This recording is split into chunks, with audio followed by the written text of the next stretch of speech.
Italian fireplace, Yeah. talk to me. Movement screens, Talk to me. Hi, welcome to Diary of Transformation, and today we're going to talk to you about movement screens. Okay, so we're going to show you quickly now a 30-second little time lapse of what a movement screen looks like. Aaron's going to be doing a handy voiceover to explain what's going on there. First up, let's check through all the major joints. So starting with the spine, moving on to the shoulders, and then on to hips. So it's checking for any impingements, any pain, any restriction of movement. Then we'll move on to a mini workout. So we'll start with a squat pattern. So it might be just air squats into adding load or elevating the heels. And then maybe, if they can, onto a barbell back squat. Then we'll move on to the hips. So start from the floor, maybe in the glute bridge, and then maybe a bit single leg, and then maybe onto an RDL. From there, we'll move on to upper body. So here we're just going to show half kneeling shoulder press. Okay, so hopefully that gave you the bare bones of kind of a bit of the gist of what we do with our movement screen here at Embody. So now we're going to quickly dive into one movement in particular, so the shoulder press, and to give you a bit of an idea of what we're trying to achieve during the movement screen. So in addition to the various little tests that we do on the joints to see if there's any impingements, after that we'll move into like a mini workout where we're trying to play around with a few variations to see what's going to be the best one for the client when we start their program.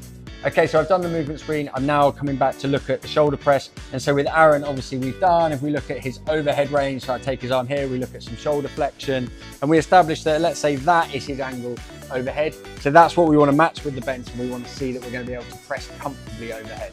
So I'm going to get Aaron to pick up the dumbbells, and we're going to have a look at, let's say 3 reps, and I want to assess what he's looking like. He's going to do a really good impression of a newbie who's never picked up a dumbbell before. Okay, let's go. Okay. I mean, that looks a lot like your normal shoulder press. Classic, eh? Okay. Okay, so what I'm seeing there, that's fine. So what we're seeing there is a lack of stability, possibly not going through the perfect range. So we might give a few cues, but that's going to give me a good indication of what Aaron's start point is on that exercise. So at this stage, I'm not trying to make that into a perfect rep. I'm really just assessing to see where he's at. So when I look at that, I see inconsistent reps, quite unstable, and it tells me that we've probably got a little bit of work to do before we can get to a point where we're really pushing in terms of output on that exercise with the dumbbells. Okay, so bear in mind, obviously we're going to be asking what the client's goals are. Each client is different.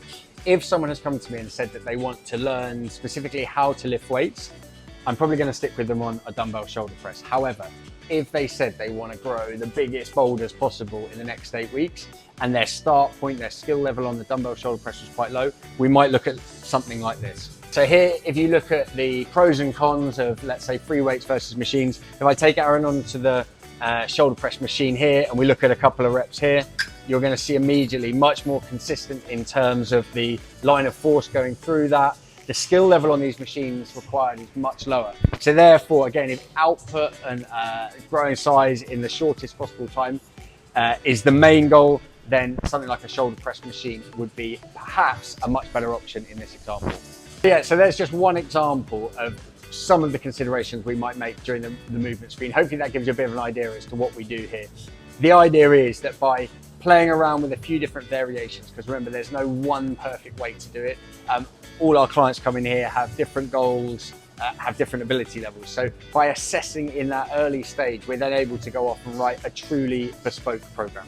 Hope you find that useful. If you've got any questions, just drop us a message personally on each of our Instagrams or YouTube, and we'll get back to you.